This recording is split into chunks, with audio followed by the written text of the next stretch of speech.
Olá, estudantes da primeira série. Nesse vídeo, nós vamos falar sobre analisar o papel desempenhado pela hibridização das linguagens para a construção de sentido e inteligibilidade do texto multissemiótico.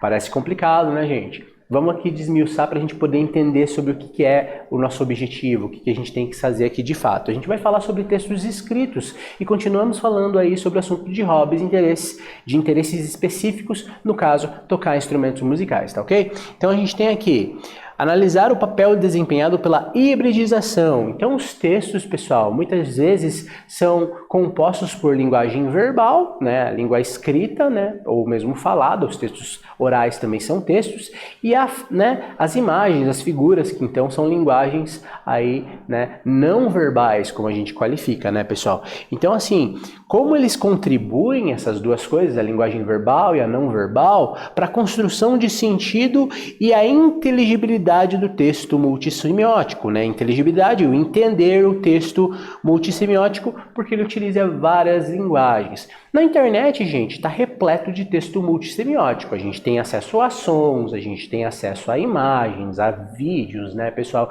E todos esses textos compõem um sentido. Então é mais ou menos sobre, aliás, é sobre isso aí que é o trabalho da aula de hoje, tá, gente? Então, olha só, você gosta de ler? Se sim, que tipo de leitura você gosta? Acesse a plataforma Inglês Paraná com seu login @escola e sua senha para aprender mais sobre interesses e instrumentos musicais, que é o tema do vídeo de hoje, tá ok? Então, assim, o link de acesso à plataforma é o www.escoladigital.professor.pr.gov.br/inglês Paraná. Siga as orientações dentro do site para que você possa fazer o acesso à plataforma. Se você não tem o acesso à plataforma por qualquer motivo, não tem problema, a gente segue aprendendo juntinhos por aqui, tá ok, gente? Então, olha só, a gente está trabalhando aqui com curso de inglês geral no nível 3 iniciante, unidade sobre hobbies e interesses, lição 3, falando sobre um de seus interesses, e aqui a gente fala especificamente sobre leitura, né, buscando a ideia principal de um texto. Então existem algumas estratégias, pessoal, na questão da leitura que nos auxiliam a entender essa ideia principal do texto, tá ok?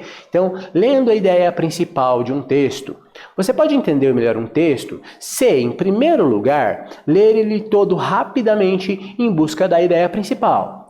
Use essas estratégias aqui, pessoal, olha só. Leia o título do texto.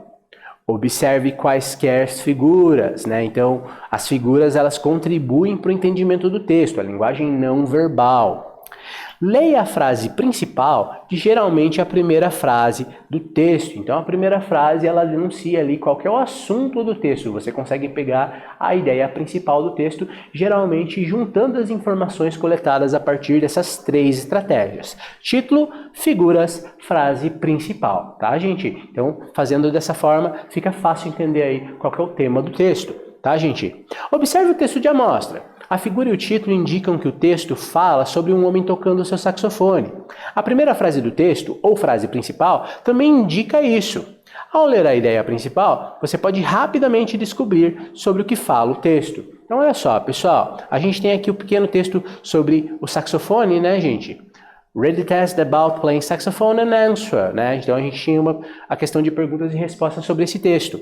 Se a gente ver a figura, olha só, um saxofonista, ver o título do texto, Playing My Saxophone, e a primeira frase, a frase principal do texto, I'm really into playing my saxophone, eu curto mesmo tocar meu saxofone, a gente já sabe aí que o texto é sobre alguém tocando saxofone, ou seja, a gente capta a ideia principal, não há necessidade, né, de ir adiante no texto para poder absorver isso aí. Tá ok? Então, gente, nesse vídeo nós aprendemos sobre como entender textos, né, a ideia principal de um texto em inglês e escrever sobre instrumento musical também nessa língua, tá ok? Espero que vocês tenham curtido, que tenham gostado e nos vemos numa próxima oportunidade. See ya!